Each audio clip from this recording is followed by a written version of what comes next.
Graça e paz, meus amados irmãos, nós mais uma vez estamos reunidos para o nosso pequeno grupo das quartas-feiras e louvamos ao Senhor porque Ele tem nos concedido tecnologia para podermos nos achegar até os irmãos com a palavra do Senhor, palavra de ânimo, de esperança, vigor, coragem. Como os irmãos bem sabem, o nosso estudo está sendo gravado, mas os irmãos podem estar interagindo no chat aqui do YouTube. Nós também temos o nosso grupo do WhatsApp, onde os irmãos podem estar fazendo os seus pedidos de oração, seus agradecimentos. É importante que nós estejamos em oração uns pelos outros, na certeza de que o Senhor ouve as nossas orações. Meus amados irmãos, nós hoje vamos estudar o Salmo número 38, salmo de penitência, o salmo penitente. Mas antes vamos ter uma palavra de oração, pedindo e clamando ao Senhor por iluminação para o entendimento da sua palavra. Oremos ao Senhor. Pai, muito obrigado, Senhor, mais uma vez, por estarmos reunidos, muito embora não fisicamente, mas com certeza, Senhor, em espírito, para que possamos, ó Senhor, compreender a tua palavra. Ó Deus, nos dá discernimento do Senhor e abençoa, Senhor, cada família, cada lar representado. É assim que nós oramos ao Senhor. Em nome de Cristo, que vive e reina eternamente. Amém. Meus amados irmãos, se há algo que muitas vezes nos angustia, é nós pensarmos nos erros que cometemos. Chega em determinados momentos da vida, sobretudo em momentos cruciais, e que vem à nossa mente tudo quanto houve em nossas vidas. E há aqueles momentos que pensamos, o que fizemos ou como agimos. E não somente isso, nós passamos a ter a consciência de que muitas coisas que vivemos, que sofremos e que padecemos hoje é fruto de nossas escolhas, de nossas decisões. Pois bem, esse Salmo de número 38, que é considerado o Salmo de penitência, o Salmo penitente, é o terceiro Salmo nessa linha. Temos o Salmo de número 6, o Salmo 6 e o Salmo de número 32 nesta mesma linha. E esse Salmo de penitência, o penitente, ele tem essa estrutura de trazer primeiramente a angústia do salmista, a sua sensação de abandono, mas ele também traz a sensação, a convicção de esperança. Nesse sentido, esse salmo, primeiramente, e aí nós podemos tirar algumas conclusões, ele veio com o título da nossa versão, revista atualizada, Arrependimento de um Pecador, ou seja, é um salmo que vai tratar desta penitência, mas de um coração contrito. Aqui é o salmista tendo a consciência e a ciência dos seus pecados, das suas transgressões. Salmo de Davi, em memória, e aqui é fundamental quando ele trata a palavra de em memória. A memória aqui é justamente a recordação de tudo quanto foi praticado por Davi, de tudo quanto ele fez em sua vida, mas não somente isso, ele não só resgata a memória dos seus erros, das suas falhas para si mesmo, mas é um salmo que também tem uma proposta, um propósito de ser didático para outras gerações, para que outras pessoas possam ver os relatos, o arrependimento do rei Davi e não cometer e não agir da mesma forma que ele agiu. Nós não temos para este salmo um relato histórico. Que pecado seria esse? Algo mais próximo que poderíamos pensar, na verdade, é Davi pensando em sequências de pecados, em multidões de pecados.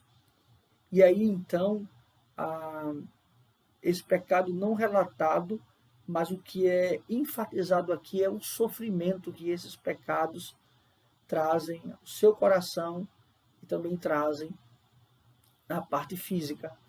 E também esse salmo vai trazer esse aspecto, porque muito embora alguma doença física algum mal físico que venha a acontecer, ele não esteja relacionado diretamente a pecado, muitas vezes a aprovação de Deus, enfim, mas não necessariamente pecado, este não é o caso. De fato, sim, a enfermidade que vai ser relatada por Davi é uma enfermidade que ele tem a ciência, a consciência de que o próprio Deus trouxe esta enfermidade para ele, para castigá-lo pelos pecados que ele cometeu. Então, nós estamos diante de alguém que compreende que o castigo de Deus, que o que ele passa, a doença que ele tem, veio do próprio Deus. Dito isto, nós vamos então trabalhar o Salmo, e este Salmo está em 3 grandes partes, como até inclusive eu já falei no início. Primeiramente, nós vamos ter um estado e um estágio de sofrimento do salmista, o sofrimento de Davi, dos versos de 1 ao verso 8. Depois nós vamos ter a sensação, o sentimento e a convicção de abandono, dos versos 9 até o verso 14. Mas dos versos 15 ao verso 22, nós vamos observar esse sentimento de esperança do salmista. Vamos então iniciar a partir do verso 1. Não me repreendas, Senhor, na tua ira, nem me castigues no teu furor. Primeiramente, ele já começa clamando e pedindo a Deus por misericórdia. Tenha a compreensão da percepção do salmista, entendendo que Deus ele é plenamente justo e plenamente capaz de sim trazer juízo sobre a sua vida. Mas ao mesmo tempo, Davi tinha um relacionamento com Deus de tal forma que ele também sabia de que Deus era misericordioso. Que Deus então era misericordioso para perdoar. E então ele já começa clamando ao Senhor, porque um coração compungido, contrito, o Senhor não rejeita. Então ele já clama, já anela a Deus por livramento, e que Deus não traga a sua ira nem o seu furor. Percebe como é importante isso? Essa relação com Deus, na concepção de que eu me curvo diante de Deus totalmente como Ele é. E esse é um grande problema dos nossos dias, porque pessoas aceitam apenas o Deus que traz as bênçãos, o Deus que faz os milagres, os prodígios, mas não atenta para a relação com Deus, deste Deus que também nos pune, nos castiga, nos exorta quando erramos, e que tem todo o direito, sim, de trazer juízo sobre nós. Então, perceba a relação madura e consciente que Davi tem com Deus. E isso é fundamental. Em momentos alegres, reconhecemos a Deus, mas em momentos tristes, nós não podemos nos revoltar contra Deus. Muito pelo contrário, mesmo sabendo e consciente de que é o próprio Deus que está pesando a mão contra nós, nós também devemos ter a consciência, a certeza de que esta mão pesada também é a mesma mão que pode trazer alívio, consolo, esperança, salvação para nós. Então, essa relação de Davi com Deus é extremamente importante para as nossas vidas e a nossa relação com Deus. No verso 2, ele vai dizer assim: cravam-se em mim as tuas setas, e a tua mão recai sobre mim. Ainda assim, ele percebe que ele continua com essa linguagem. Primeiramente, ele clama ao Senhor que não venha a sua ira, o seu furor, mas ao mesmo tempo agora ele traz algo no presente. E ele diz que sim, chegou este momento, onde o próprio Deus está trazendo sobre ele sofrimento, trazendo sobre ele angústia, trazendo sobre ele enfermidade. No verso número 3, ele diz assim: não há parte sã em minha carne, por causa da tua indignação. Não há saúde nos meus ossos, por causa do meu pecado. Percebe a consciência dele? Ele tem a consciência de que, de fato, Deus trouxe castigo sobre ele. Aqui ele começa a relatar uma doença, e alguns comentaristas e, sobretudo, teólogos liberais vão querer afirmar que este salmo não é de Davi. Isso seria um equívoco, primeiramente, porque o salmo, sendo de Davi, já é trazido no seu título. Inclusive, no original, trata como salmo de Davi. E uma outra questão que é importante é que eles vão atribuir este salmo não ser de Davi, porque aqui nos parece, mais à frente vamos ver isso, que esta doença seria uma doença de pele, ou poderia ser uma lepra, e nós não temos nenhum relato de lepra do rei Davi em nenhum escrito bíblico. Mas isso não quer dizer que ele não tenha tido a doença, porque nós temos que compreender que a Bíblia não está para nos trazer somente ou a finalidade de trazer relatos históricos dos personagens bíblicos. Não é esse o intuito da Bíblia, mas sim é enfatizar momentos e propósitos que levem, então, à compreensão da progressividade da revelação e, sobretudo, no aspecto da redenção.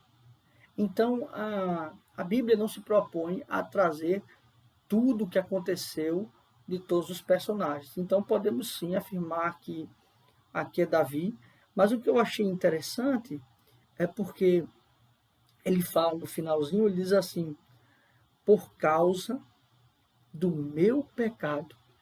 Ele sabe que a indignação de Deus sobre ele veio por conta do seu pecado. Percebe como ele tem uma consciência de quem é Deus, como Deus age, de quem ele é, e de que Deus é justo a tal ponto que traz juízo sobre ele, ira sobre ele. Ele não atribui, e aqui é importante esse título que se deu à revista atualizada, quando ele fala arrependimento, o arrependimento de um pecador. O coração de fato arrependido, ele entende, primeiramente, que ele é culpado, que ele não é inocente.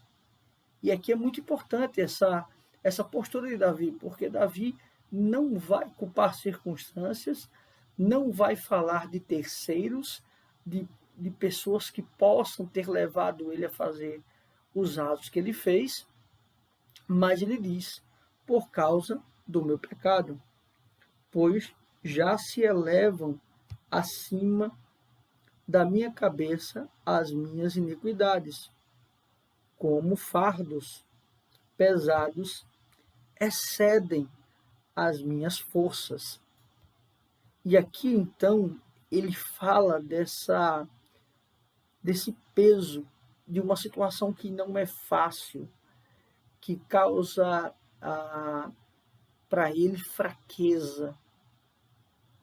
Percebe? Ele fala então dessas forças, essa força se esvaindo. Né?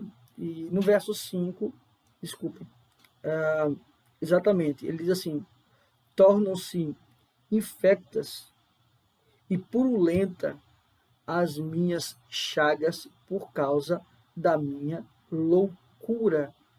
Por causa da minha loucura. Percebe que aqui, então, por causa da minha loucura, ele está falando dos seus atos inconsequentes de pecado.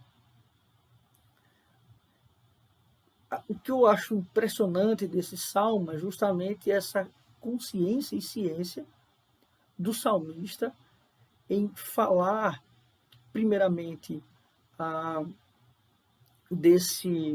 dessa relação com Deus, da ciência do seu estado, de quem ele é, de quem Deus é, e que, de fato, o pecado foi, na verdade, e todas essas chagas, essas doenças, por conta da sua loucura.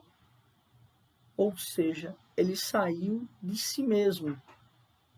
E é justamente isso que o pecado ele nos proporciona, sabe?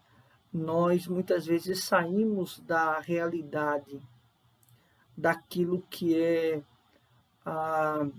aceitável, e fazemos coisas inimagináveis e temos atitudes inimagináveis. E muitas vezes nós nos perguntamos como eu pude fazer isso, como eu pude ter essa atitude, como eu pude me comportar dessa maneira. Percebe?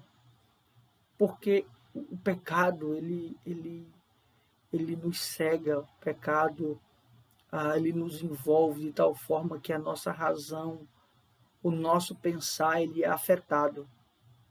E aí, então, ele tem consciência desse estado mental, porque aqui também ele está relatando um estado mental de perturbação, por causa da minha loucura. No verso 6, ele vai dizer: sinto-me encurvado e sobremodo abatido, ando de luto o dia todo.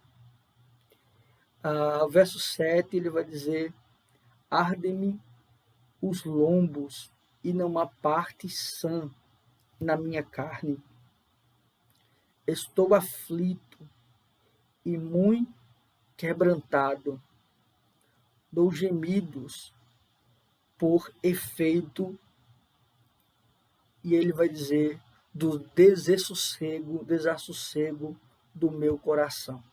Do desassossego do meu coração. Aqui então ele começa a falar das angústias, desta aflição, deste quebrantamento, dos gemidos por efeito do desassossego do meu coração. Percebe que aqui ele trata de uma doença física, ele trata aqui de um aspecto emocional e de consciência abalado, e ele trata de um aspecto de angústia, desespero da alma. Então, nós não percebemos que o seu sofrimento, a sua súplica, a sua angústia, o seu desespero, a sua oração a Deus, está em primeira instância pelo seu estado físico. Mas ele tem a consciência que o seu estado físico é consequência do que ele praticou, e isso causa pesar para ele, causa angústia para ele, causa sofrimento para ele, o desassossego do meu coração. Claro que desassossego, oposto do sossego, do descanso, da paz, é um coração, ou seja, todo o seu ser que não tem paz, que não tem tranquilidade e vive o tempo todo angustiado. E então ele traça esse salmo de penitência falando desse sofrimento, dessa angústia, desse desespero. Mas no verso 9 até o verso 14 ele vai tratar, sobretudo, agora do abandono. Como agora não só essa parte íntima ou intimista dele, mas agora como isso vai se ampliar no seu estado. A partir do verso 9 ele vai dizer assim: na tua presença, Senhor, estão os meus desejos todos, e a minha ansiedade não te é oculta. Bate-me exaltado coração, excitado coração, desculpa. Faltam-me as forças e a luz dos meus olhos. Essa mesma já não está comigo. Percebe que agora ele está relatando, ele começa a traçar um abandono. E esse abandono não é um abandono de pessoas. ele está começando a relatar que ele também se sente abandonado por Deus, deixado por Deus.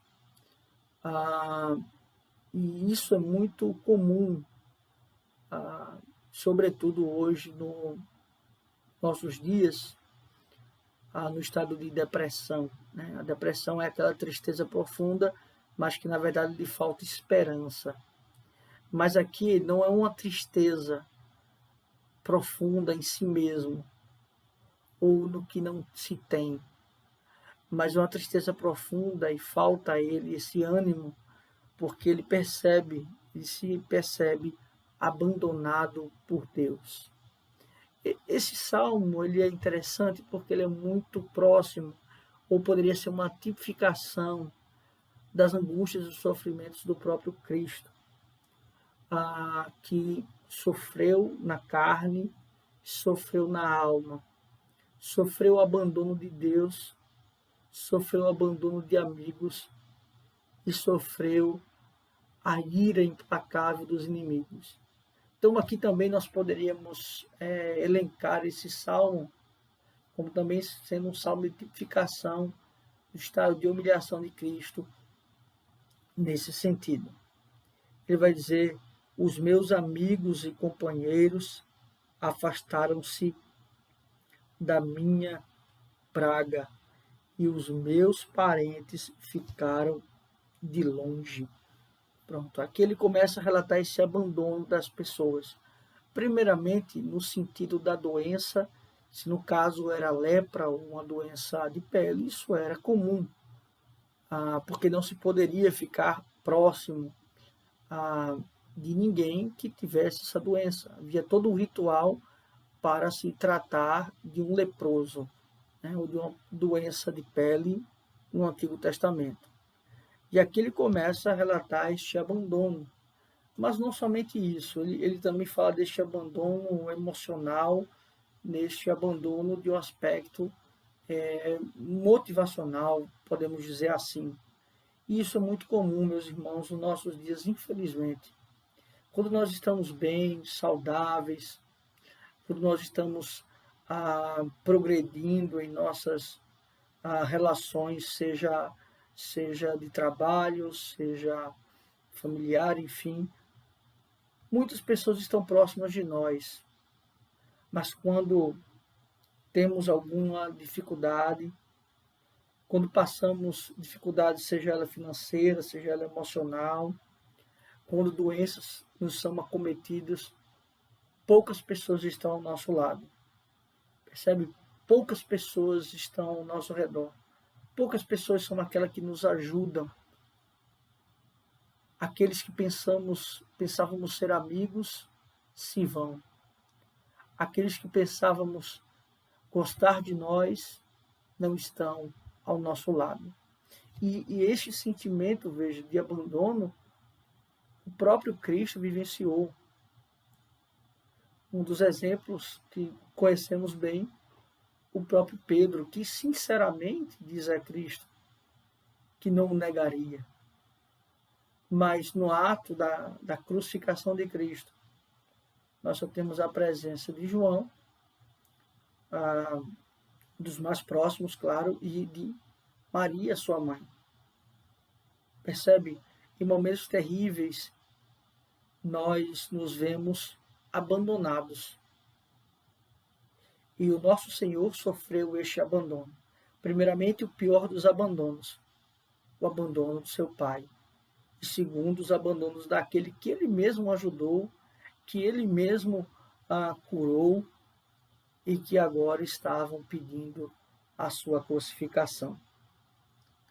Ele vai dizer assim no verso 12: armam ciladas contra mim os que tramam tirar minha vida, os que me procuram fazer o mal, dizem coisas perniciosas e imaginam engano todo o dia.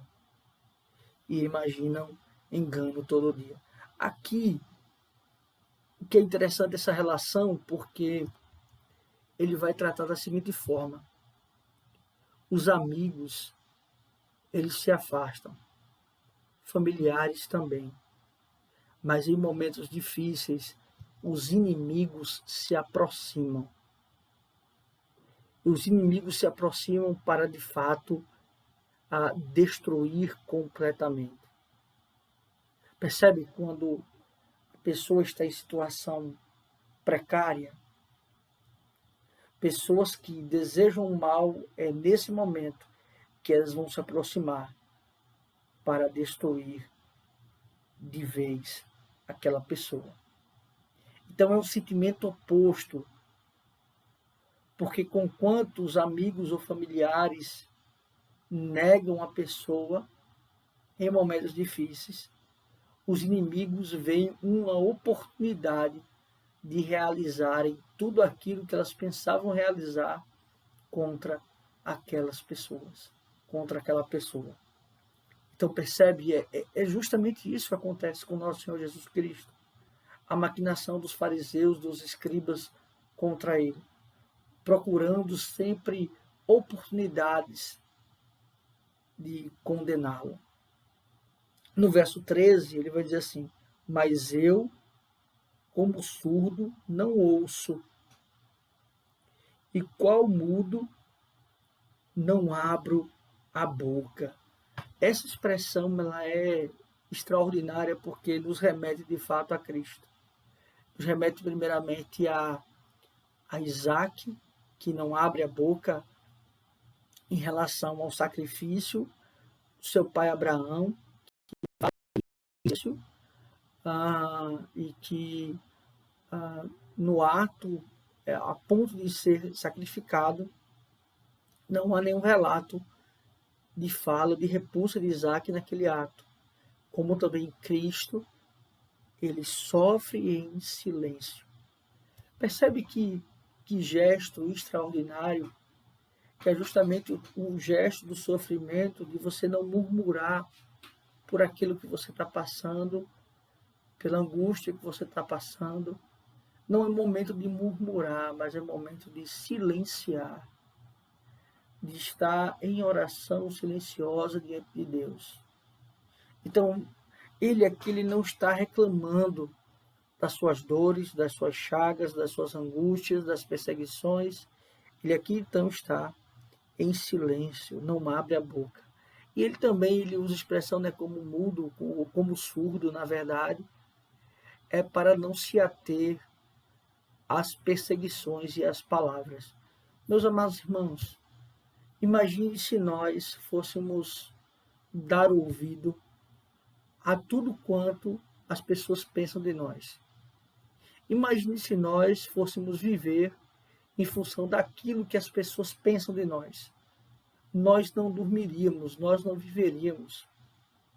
Portanto, nós não devemos e não podemos pensar e viver em função daquilo que as pessoas falam ou pensam ou dizem de nós. Não. A nossa prioridade é justamente saber o que Deus pensa de nós e o que Deus requer de nós. Pois a nossa prioridade, o nosso alvo é agradar a Ele, não agradar a homens. É claro que temos que ter o nosso testemunho, mas o nosso objetivo é agradar a Deus e não agradar a homens. Então, em momentos de angústia, momentos de aflição, momentos de desespero, de perseguição, um dos fatores importantes, não se alimente daquilo que as pessoas falam de você, sobre você, não, mas se nutra, se alimente daquilo que Deus revela no teu coração e em oração você clama a Ele e você descansa nele, pois a solução não está nas mãos dos homens, meus irmãos, resolver os nossos problemas, as nossas dores, as nossas angústias. Não são os homens que nos traz a paz, o descanso, o regozijo no coração. Não. Quem faz esse papel é Deus. Portanto, nossa confiança, a nossa esperança não está nos homens, A nossa motivação de vida não está em agradar aos homens, mas sim agradar a Deus. No verso número 14, ele vai dizer assim: sou, com efeito, como quem não ouve, em cujos lábios não há réplica. Mais uma vez, ele diz o seguinte: eu não vou revidar. Eu não vou revidar. Eu finjo que não ouço, ou eu não ouço, eu estou surdo, e ao mesmo tempo eu não revido as provocações. Isto é muito comum. Veja, pessoas maliciosas, malignas, elas sempre são pessoas que persuadem e tentam de alguma forma nos tirar do controle. Muitas pessoas fazem isso. Tenta justamente lhe tirar da razão, para que então ela possa ter algo para falar contra você. Então nós temos que ter sabedoria e cuidado ao lidar com essa situação. E quando houver então palavras caluniadoras, palavras que venham a nos ferir, a nossa resposta é o silêncio. Percebe? Neste estado de abandono, amigos se afastam, inimigos se aproximam. Familiares nos deixam, inimigos estão à nossa espreita, tentando nos destruir e nos levar mais ainda para uma situação pior do que já estamos. Percebe como é terrível esse coração? Mas não só quando nós olhamos para esse salmo de penitência ou salmo de memória, ele vai tratar sobre o sofrimento, ele vai tratar sobre o abandono, mas ele também trata sobre esperança. Acompanhe comigo que ele vai dizer no verso número 15 até o verso número 22. Pois em ti, Senhor, espero ou tenho esperança. Tu me atenderás, Senhor, Deus meu. Percebe? Ele fica em silêncio porque não reside nesses homens o seu descanso e a sua confiança. Não são as suas palavras, não são as suas ações, não será a sua indignação que fará com que a paz se estabeleça ou que ele saia de uma situação difícil. Não. Mas sim é o ato gracioso e voluntário do Senhor. Percebe? Então ele começa traçando essa ideia de esperança, de esperar, de confiança. No verso número 16, ele vai dizer: porque eu dizia, não suceda que se alegrem de mim e contra mim se engrandeçam, quando me resvala o pé, ou seja, quando eu estou para cair. Aqui é importante porque essa expressão aqui de resvalar o pé, alguns vão atribuir a uma doença de Davi em relação a possivelmente ser coxo, mas não há nenhuma prova para isso. Na verdade, aqui neste caso, ele está trazendo uma concepção um pouco mais alegórica, tipificando esse sentimento dele, desta impossibilidade, a ideia de pisar em falso, de muitas vezes cometer um erro. Então ele traz essa linguagem. No verso 17, pois estou prestes a tropeçar, a minha dor está sempre presente. em mim, né? Está sempre perante mim. Estou prestes a tropeçar. Justamente, aqui ele fala dessa concepção de identificar como sendo uma doença que ele poderia não ter firmeza nas pernas ou nos pés, mas a ideia aqui é mais uma concepção espiritual, de comportamento, de que ele sim, ele é pecador, ele é fraco e ele é passível de erro. E esse sentimento é interessante porque temos que ter a consciência que somos passíveis de falhas e de erros. E o pior é que pessoas estão esperando o momento que vamos errar. E é terrível esse sentimento. Pessoas que esperam por uma falha, esperam por um erro, esperam por um escorregão, para então traçar e maquinar o mal contra o outro. No verso de número 18, ele vai dizer: confesso a minha iniquidade, suporto tristeza por causa do meu pecado. O que é interessante é que ele relata toda este sofrimento, mas mais uma vez ele diz: eu confesso o meu pecado, eu relato o meu pecado, eu relato a minha tristeza por causa do meu pecado.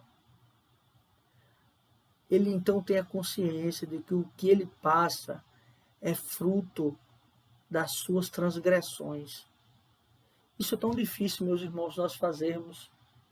Nós muitas vezes, quando estamos em situações difíceis, não estou dizendo que todas são, mas em algumas, por conta dos nossos pecados, ao invés de nós confessarmos, de nós sermos sinceros para com Deus, para conosco, nós atribuímos as nossas angústias, aos nossos sofrimentos, às circunstâncias, nós atribuímos aos outros.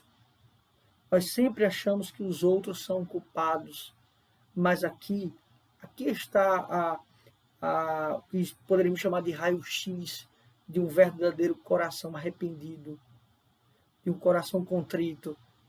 Ele confessa a Deus que ele é pecador. E então no verso 19 ele vai dizer: mas os meus inimigos são vigorosos e fortes, e são muitos os que sem causa me odeiam. Aqui, é claro, ele não está relatando, senão ele entraria em contradição, a sua inocência total. Mas ele está dizendo que pessoas o perseguem e tramam o seu mal sem motivo. E com certeza cada um de nós já deve ter passado por isso, de ter alguém que você não deu motivo algum para que a pessoa não gostasse de você ou que tomasse qualquer atitude contra você. No entanto, você tem esse tipo de pessoa. Alguns, né, como chamamos, alguns gostam de você de graça, outros nem pagando, né? E simplesmente porque não tem afinidade e há uma perseguição.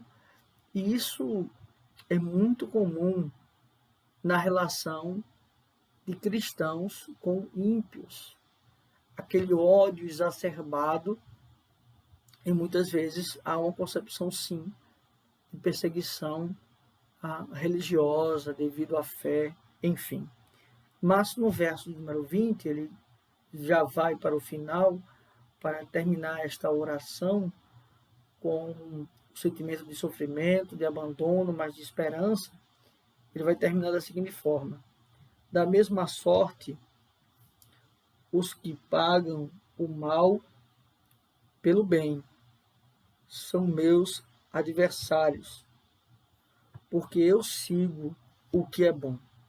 Veja, os que pagam o mal, né, pelo bem.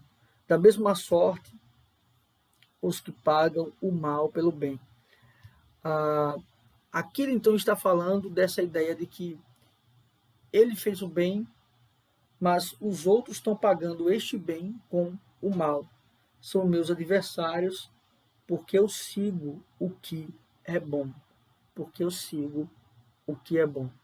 E o que ele fala aqui de seguir o que é bom não é aquilo que é bom para ele, ou aquilo que é bom para os olhos humanos, mas seguir o que é bom é aquilo que Deus determina que seja bom, ou seja, a sua vontade. A vontade de Deus é boa, perfeita e agradável. E então ele segue a lei do Senhor, a vontade do Senhor, os desígnios do Senhor. Mas aqueles pagam o bem que ele faz, e a lei de Deus ela é boa quando aplicada e é boa para todos os homens, não é aquilo que agrada a estes. Estes preferem pagar com o mal. Percebe aquele sentimento de que você sempre ajuda uma pessoa, você sempre faz o bem a uma pessoa, mas ela nunca retribui da mesma forma. Nada ela reconhece daquilo que você faz de bom, pois ela sempre te pagará com o mal. Verso 21, ele vai dizer: não me desampares, Senhor, Deus meu, não te ausentes de mim, não me desampares. Então ele fala, ele vai terminando a oração suplicando pela presença de Deus, para que Deus esteja com ele. Aqui ele não está duvidando da onipresença de Deus, isso aqui é importante. Mas ele não deseja ter a sensação do abandono de Deus. Porque tem algo que é muitas vezes ensinado no meio evangélico, que é nos dizer assim: ora, não é Deus que abandona você, é você que abandona Deus. Não é Deus que deixa você, é você que deixa Deus. Deus está sempre de braços abertos, esperando por você. Isso são palavras muito bonitas, só não são bíblicas. É algo bonito de se ouvir, só não é bíblico. Não, Deus abandona, assim como ele abandonou a Cristo. O abandono de Deus é a ausência dele, seu espírito, no sentido de nos dar descanso, alento, conforto, percebe? Então, sim, Deus, ele pode e ele tem todo o direito de nos abandonar, percebe? Por conta do nosso pecado. Então, sim, Deus pode nos abandonar. Então, ele clama por essa não ausência de Deus. Porque para o cristão pode faltar tudo, meus irmãos. Por cristão, pode faltar muitas vezes o emprego, pode faltar o sustento, mas tem algo que nós não abrimos mão, que é justamente a presença de Deus. Porque com a presença de Deus, com o consolo de Deus, nós podemos viver no mais profundo deserto e teremos tudo. Então aqui ele fala dessa forma. E no verso 22 ele vai dizer: apressa-te em socorrer-me, Senhor. Salvação minha. Apressa-te em socorrer-me, Senhor. Salvação minha. Percebe que aqui ele demonstra uma urgência. Ó Senhor, vem rápido para me salvar. Salvar de quem e de quem? Salvar dos meus adversários, salvar da minha enfermidade, que também ele tinha, mas também salvá-lo da condenação, porque aqui ele tratou muito sobre pecado. Ele sabe que a sua iniquidade e a sua transgressão não está relacionado somente a uma morte física, ou angústia momentânea da alma, mas, sobretudo, a morte eterna. Então, aqui ele clama por salvação. Ele tem um coração de esperança e de salvação. Meus amados irmãos, que texto precioso que o Senhor nos ensine, nos dê o discernimento a cada dia de podermos, primeiramente, que tenhamos a consciência dos nossos pecados, que tenhamos um coração contrito, constante, em oração ao Senhor. Muitas vezes, meus amados irmãos, nós perdemos ao longo da caminhada esse senso de olharmos para nós, fazermos uma retrospectiva de como estamos nos comportando diante de Deus e confessarmos os nossos pecados. Vivemos muitas vezes uma vida mecânica, mecanizada na igreja. Meus amados irmãos, o pecado é algo sério, é algo terrível, é algo que entristece o Senhor, é algo que nos afasta da comunhão com Deus. Percebem? Então, que possamos constantemente estarmos olhando profundamente para nós, confessando os nossos pecados. Meus amados irmãos, uma outra lição que é importante: não se surpreenda ou se frustre com o abandono de alguém, seja familiar, seja amigo, seja quem for, porque maldito do homem que confia em outro homem. A nossa confiança deve ser em Deus. Então, pessoas vão nos decepcionar, pessoas vão nos abandonar, pessoas vão nos trair, porque pessoas são pecadores. Mas Deus nos deu o seu Filho para morrer em nosso lugar. Ele nos trouxe redenção. Possamos então entender estas verdades e aplicá-las em nosso coração. Uma outra questão que é importante: em meio às dores, às angústias, os sofrimentos, sempre tenha um coração voltado para a confiança em Deus. Não deixe que o seu coração seja enganado a tal ponto de que você ache que nenhuma circunstância pode ser mudada e que tudo é o fim. Não. Deus está no controle de todas as coisas. Ele governa todas as coisas. Ele está assentado no mais alto e sublime trono. Então ele tem a solução para todo e qualquer problema. Ele tem a saída para toda e qualquer circunstância. Meus amados irmãos, que Deus assim nos abençoe, que Deus nos faça compreender a sua santa palavra. Nós estaremos à disposição dos amados irmãos, seja no grupo de WhatsApp, seja de forma também no privado. Os irmãos podem estar conversando conosco para tirar dúvidas, enfim.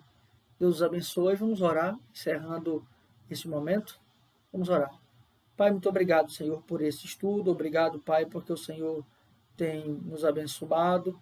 Ó Deus, nos faz primeiramente ter um coração contrito, arrependido, sempre, Senhor, confessando os nossos pecados. Deus, nós também te pedimos que este meio, as pessoas que nos cercam, não venham a trazer frustrações de nosso coração, pois nós sabemos que seres humanos pecam, traem, que nós saibamos, ó Senhor, que aquele que é fiel, não a nós, a si mesmo é o Senhor, que jamais, ó Deus, pode ser infiel a si mesmo. Obrigado, Senhor, também, porque em meio às lutas e às dores o Senhor nos traz esperança, confiança, certeza, convicção de que tudo, ó Senhor, está no controle do Senhor. Obrigado, Pai, é assim que nós oramos. Em nome de Cristo, nós já te agradecemos. Amém. Que Deus assim os abençoe, meus amados irmãos.